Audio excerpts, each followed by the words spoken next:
just so glad you're here tonight. Thank you so much for being here. Welcome. Thank you. I appreciate it.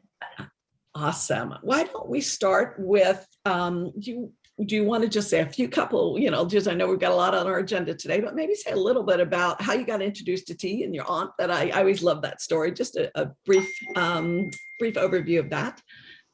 So when I was little, about 8 years old, I had this beautiful aunt. She passed away last year, unfortunately, but she was an amazing woman and taught me all about the finer things in life. So every time I went over to her house, everything was perfect. Everything was in order.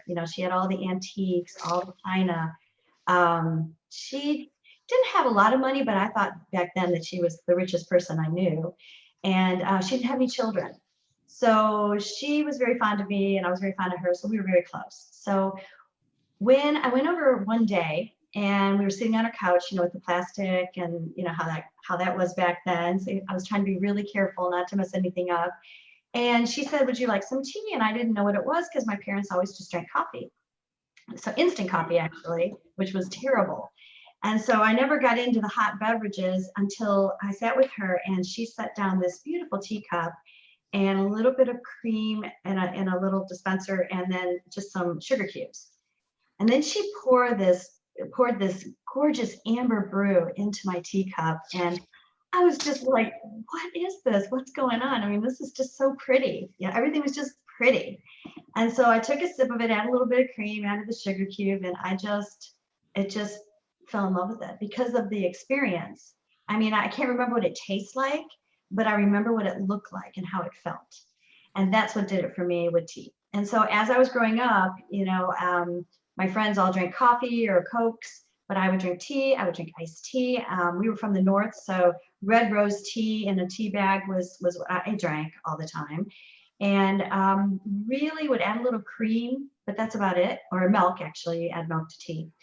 And so that was, just my experience of everything beautiful. When I came down to Texas, I noticed there was a big desire for people to drink sweet tea, which I didn't really have any knowledge of what sweet tea was. So I learned real quick that if you didn't put a pound of sugar in something, it wasn't going to taste good, but I knew that wasn't true.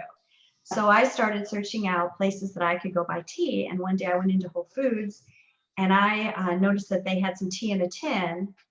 And I started buying tea by the pound from them. Jasmine tea, jasmine pearl tea, which is my favorite. Started to buy that from Central Market. So every time I went into a restaurant, though, tea was terrible. And so that's kind of how it started for me, was just creating my own tea, looking for good tea, knowing that it was out there, and then eventually introducing my own brand to the world or to my friends and family. Awesome. And you did that in 2006.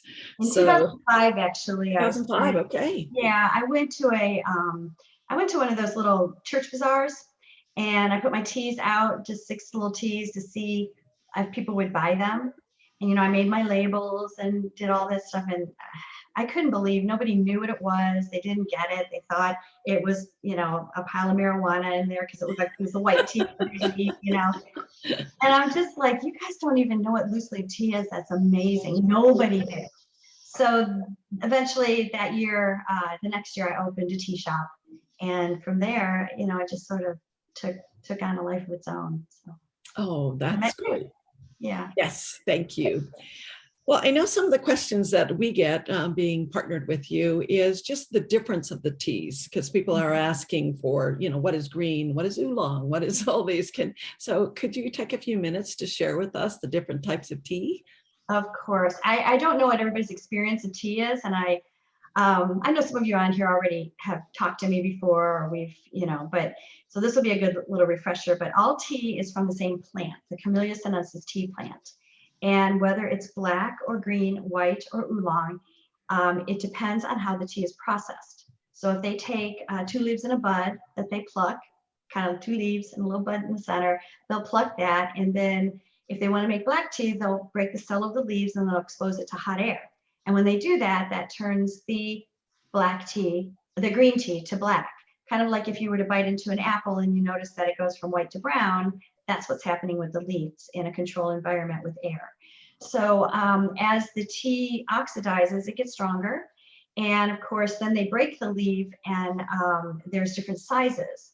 So you can experience a different flavor with tea depending on the size of the leaf. The strength will be stronger if the tea is smaller. And that's why if you notice with a tea bag, when you put a tea bag in, it's very dusty, very small particles, and it'll brew up a lot quicker and have a little bit more flatter taste, as opposed to a beautiful full leaf tea, which once the water hits it and it infuses, it'll have a nice, lovely, like more, just more to it, more flavor to it, because it's taking on a lot of the benefits of the whole leaf. Green tea is usually steamed, sometimes pan-fired and dried. White tea is steamed. It's in its most original form, and it includes buds.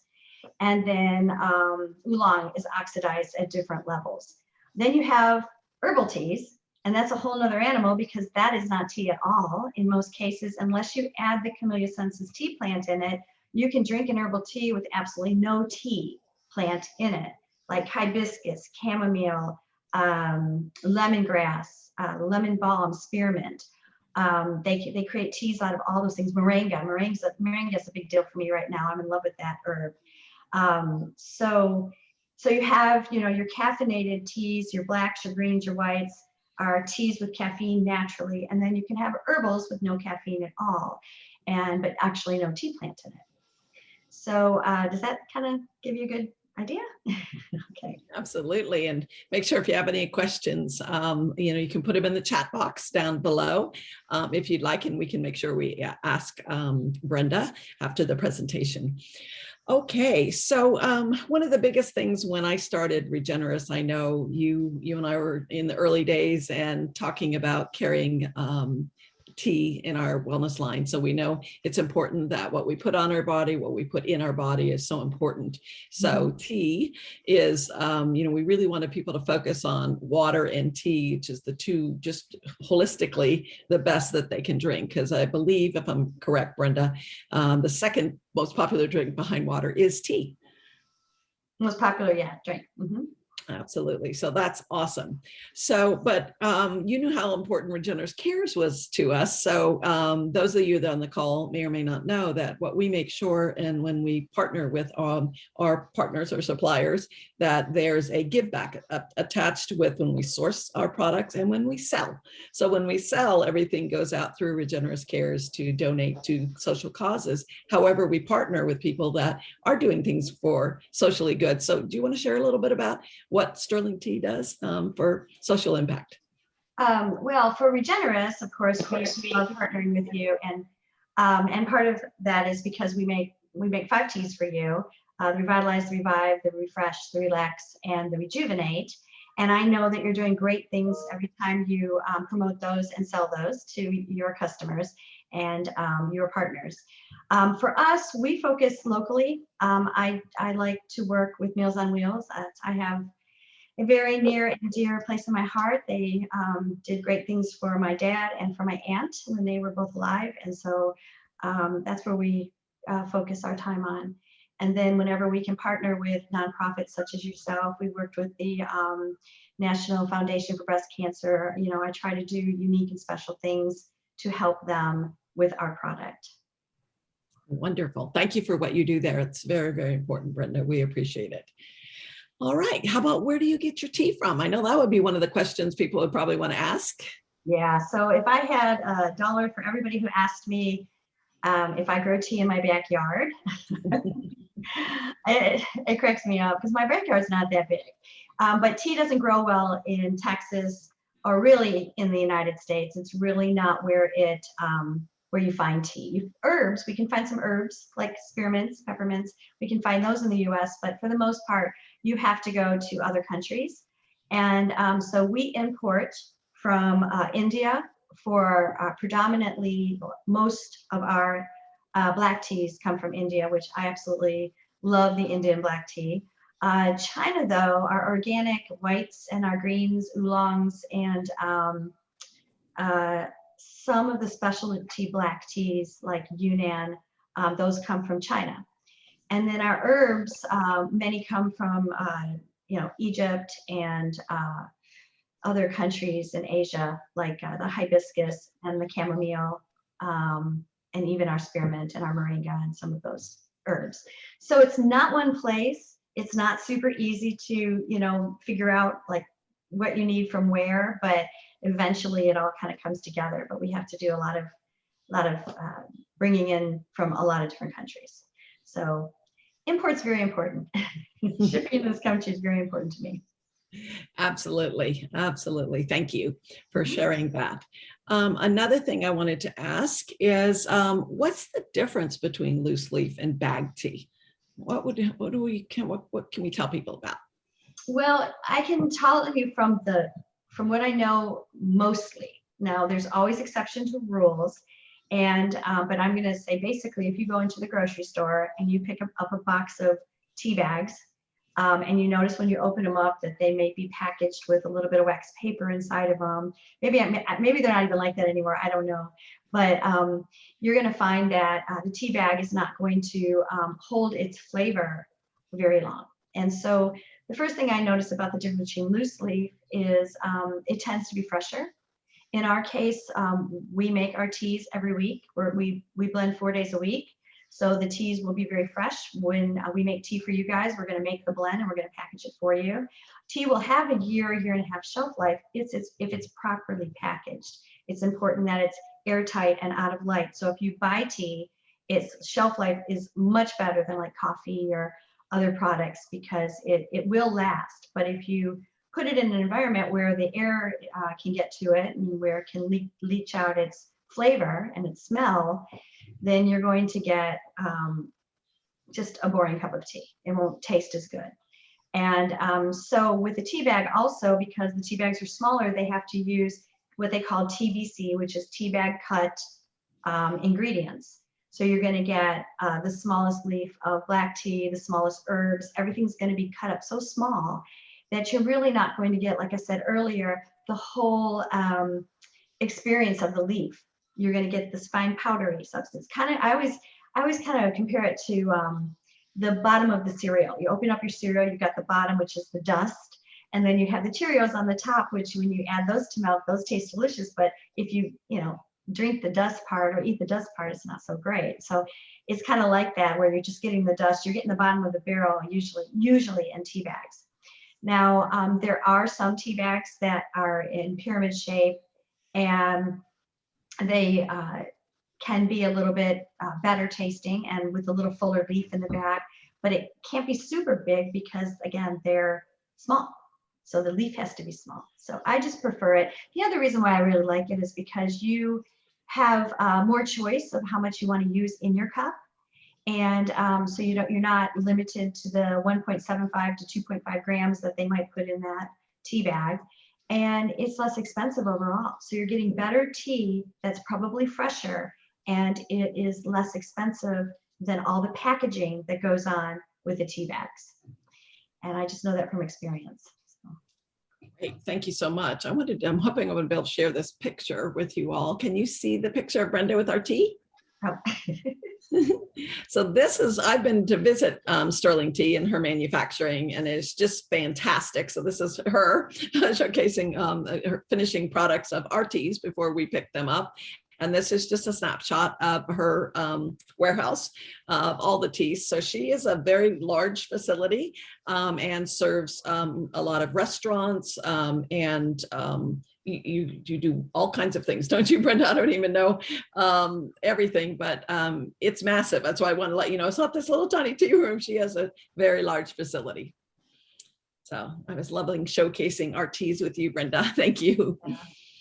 All right, the next question that I have that I wanted to ask is it, let's see, is it easy to make loose leaf tea? Yes, I think so.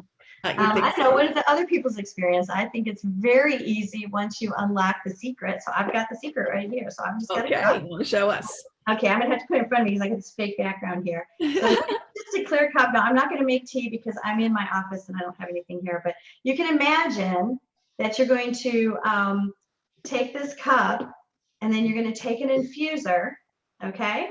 and you just set the infuser in the cup, and you got to think of the infuser. It's not a diffuser, it's an infuser. You got to think of the infuser like a tea bag, only one that you've got a lot more control over, and you can rinse it out and reuse it, which is nice. So you don't have all of that stuff you have to throw away. So now I'm going to pretend to take my teaspoon of tea and put it in the infuser and then pour my hot water.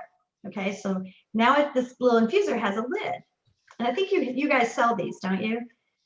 Regenrus sells these? Yes. And so now the lid is on, and now it's steeping. So that's what you did. You took a spoon, you put it in there. It's easier than coffee, my goodness, and it's easier cleanup too.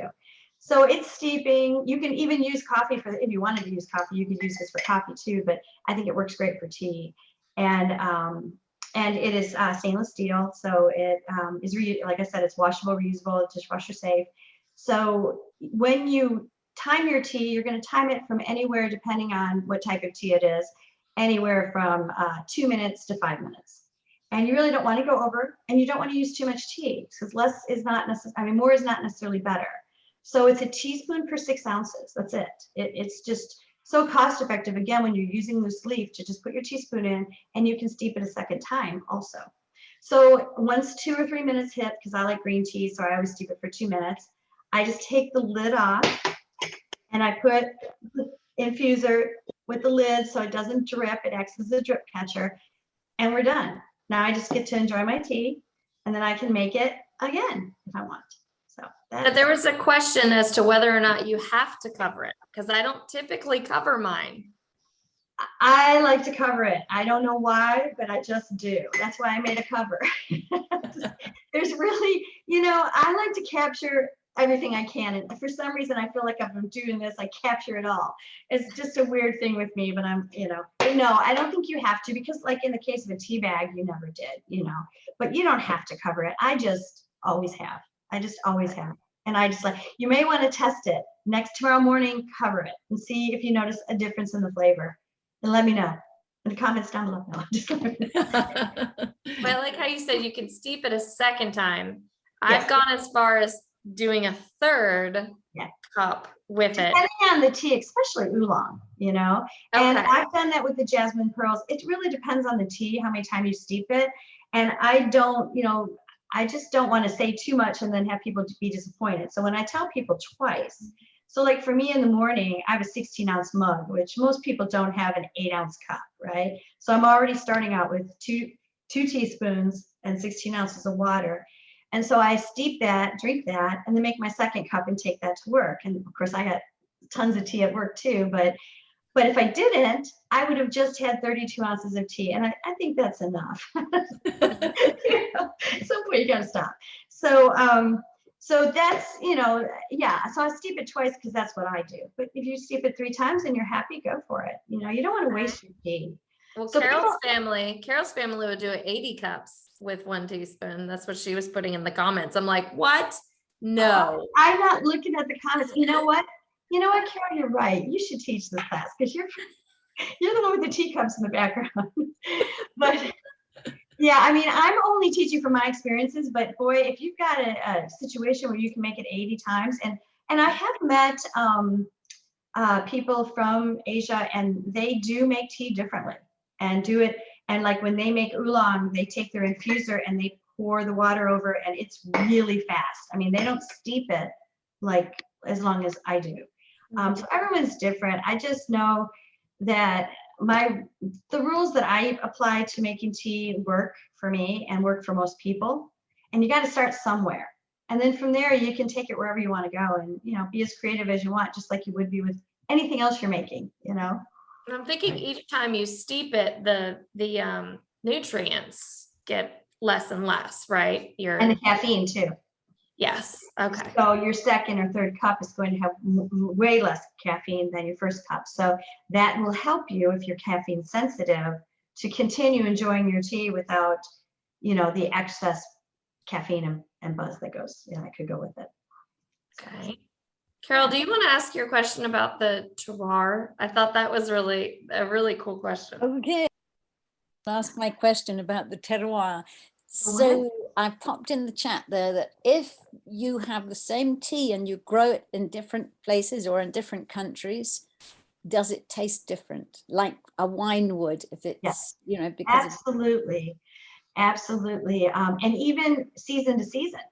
Like for instance, Darjeeling, if you have a tea from the Darjeeling region, I mean, they have 3 or 4 different plucks, I think. And each one, like I'll get a first, what they call a flush. And so I'll drink a first flush, tastes way different, much more astringent, in my opinion, than the second flush, which is my favorite. The second flush to me is a little bit more smooth, has a little bit more body, whereas the first flush is very light and kind of astringent. And then to the fourth flush, or to the autumnal flush, where it's just more, I don't know, it's like it went too far as far as I'm concerned, So yes, that's a great question. In fact, I've had classes before when I had my tea shop where I would just do it on black tea. And I would put China, India, I had one from Nepal. I would do another one from China that's a different tea. And then an Assam, which is also an Indian tea. And I would just say, okay, drink these, they're all black tea. Tell me what you notice that's different. And in my studies, that was one of the first courses I took, was where they did that. And they made us rate and talk and learn terms about the different types of teas and what were different about each one of them. And they were all black. So it was a whole class on black tea. So that's a good question. And that's like T102. So. That's awesome. There was another question here. So I was raised on sweet tea by the silver fox that's in Brenda Rayleigh's window right there. And so they're asking, what would be the best tea to use in making sweet tea? It doesn't matter. Just put a bunch of sugar. It doesn't matter.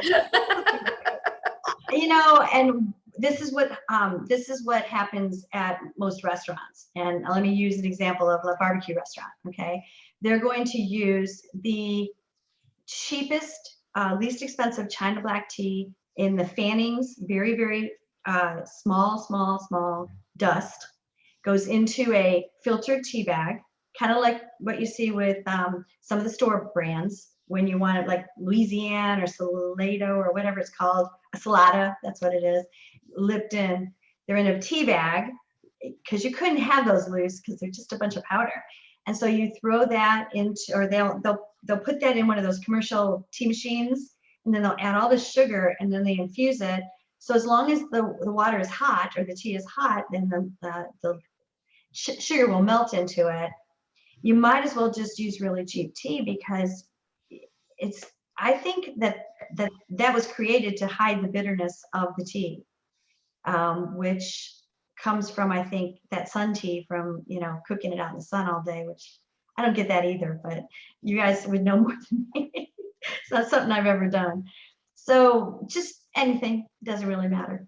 Don't waste your money on sterling tea, though. You can do that. or Regenrus tea either.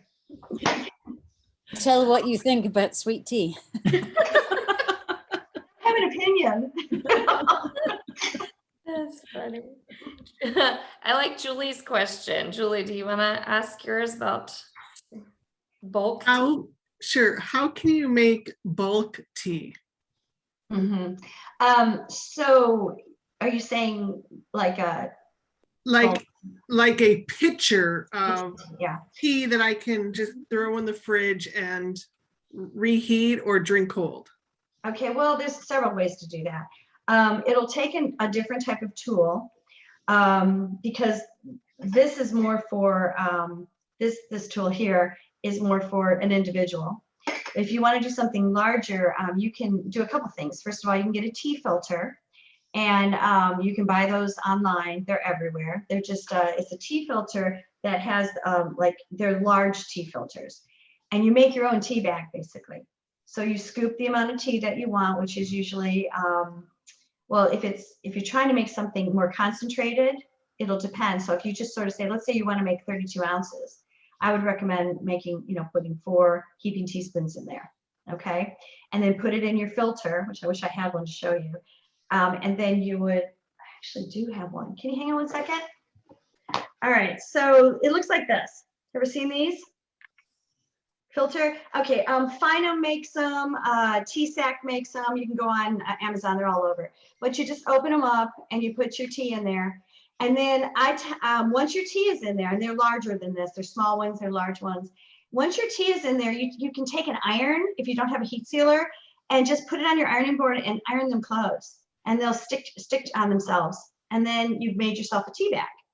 And now you just throw that in your water. Now you can throw it in cold water and then stick it in the fridge and then cold brew it overnight. And that takes about 10 to 12 hours. Or you can hot brew it and just brew it like normal and then fish these little guys out. And then you've got your tea. You can add ice to it. Yeah, that's So it. a hot tea and a hot brew and a cold brew will taste the same?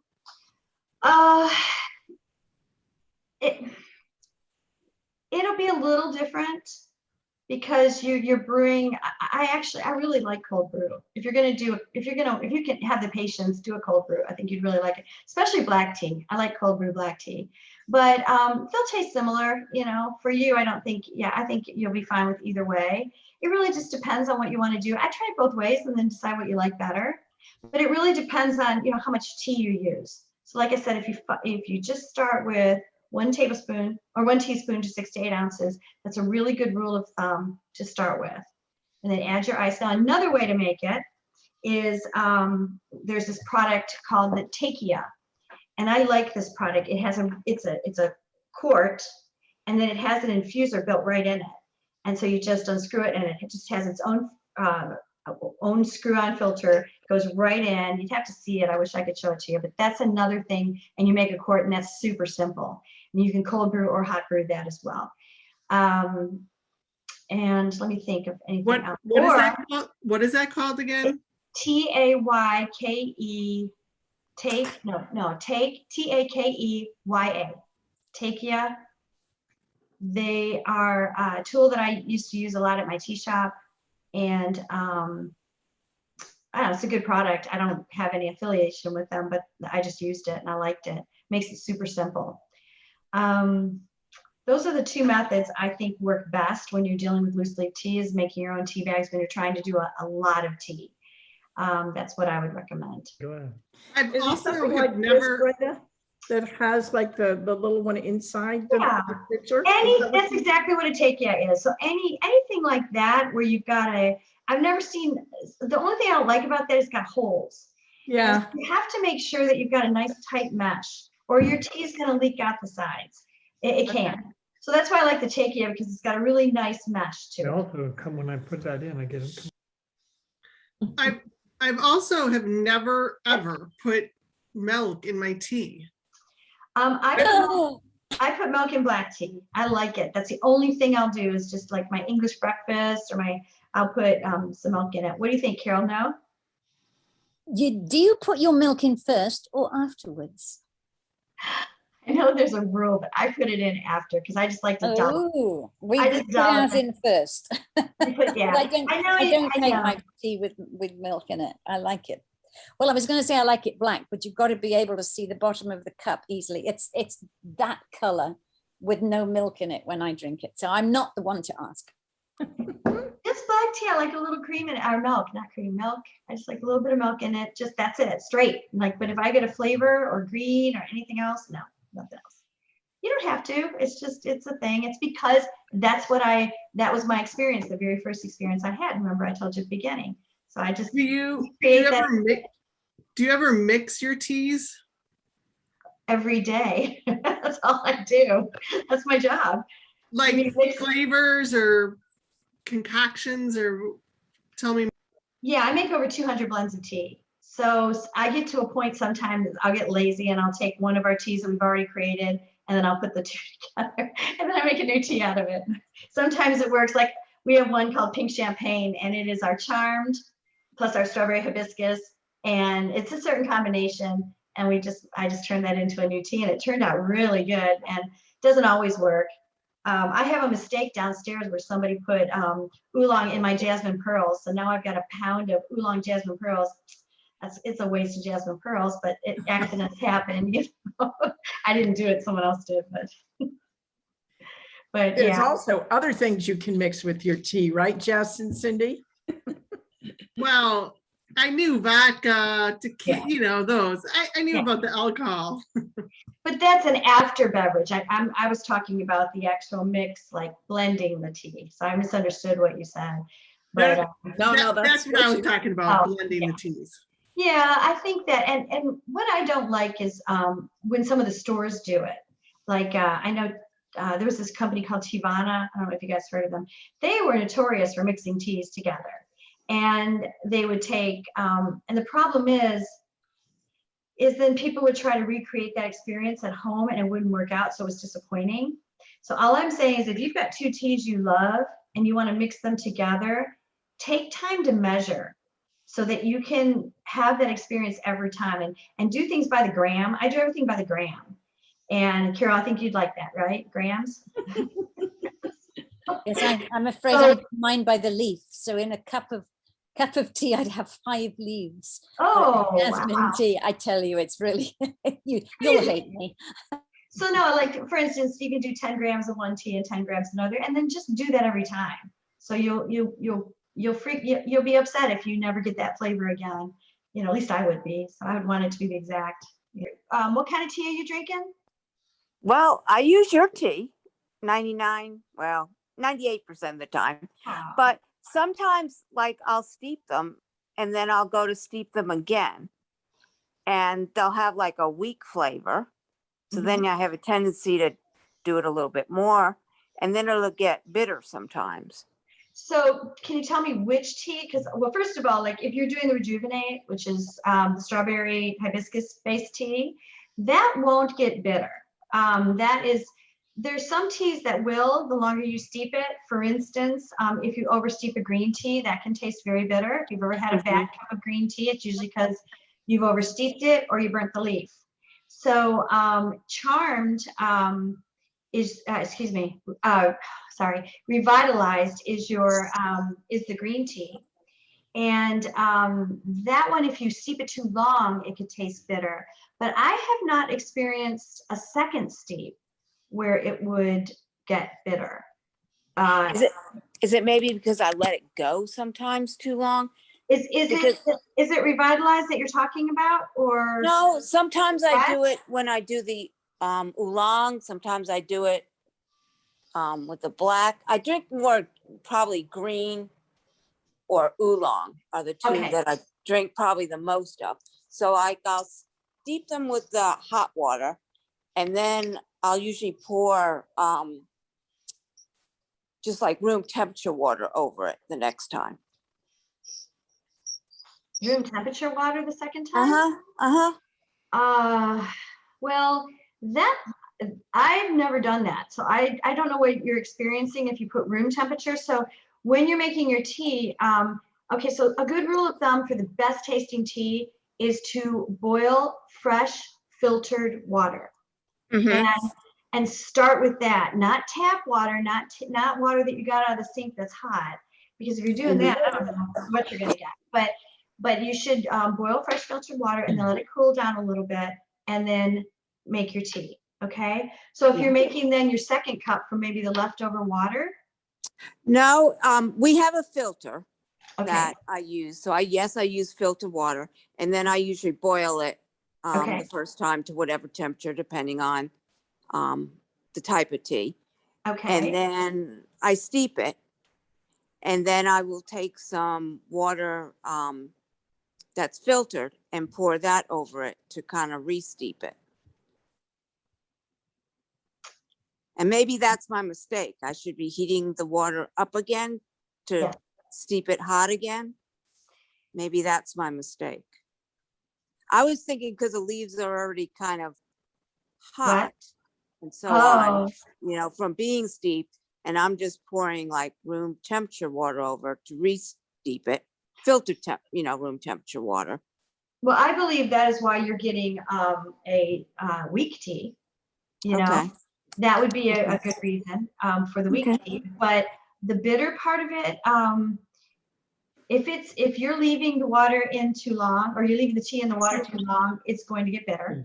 And that is for sure, especially with the green tea, the black teas. You won't really find that with the herbals, but you'll find that with your blacks and your greens. So don't oversteep it. Just treat the tea, even if you're steeping it the second time, steep it like the first time. Do everything the Okay. same. And I can almost guarantee that you will have a good experience. Then that's what I'm doing wrong. Thank you. Well, you're so welcome. There's a question in here about how many tablespoons for a tequila. I just saw the questions, so I'm looking at them right now. And so I want to respond to that. The tequila, it's a 2-quart.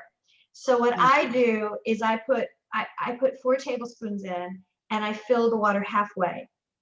And then I steep it for the appropriate amount of time. You know, if I'm making black, like a black tea, I'll steep it for 3 minutes, and then I'll take the infuser out, and then I'll add ice. And the coolest thing, and I'll add ice to fill the whole thing. So now I've got half full of tea and then fully full of ice. And the cool thing about the tequila is you tighten it and it's airtight. So then I shake it, because I love shaking iced teas. So when I shake it, it dilutes the strength of the tea that I just made, because I made a concentrate. And then I pour it over ice, and it is perfect, delicious. So I would recommend doing it that way if you're making iced tea, to do the 4 tablespoons, and it will be concentrated. And then you pour it over ice, and then it just, it lasts longer that way. Thank you, Brenda.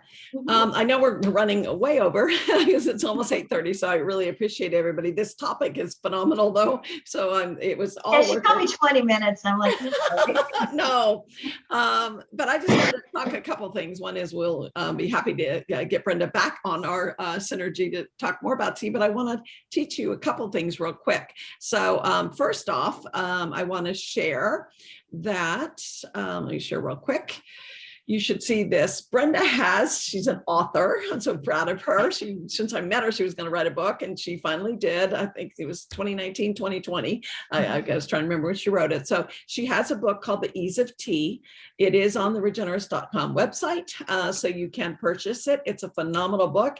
It's about 112 pages, but very easy read. I've read it. It's an amazing book. She also talked to you about the steeper.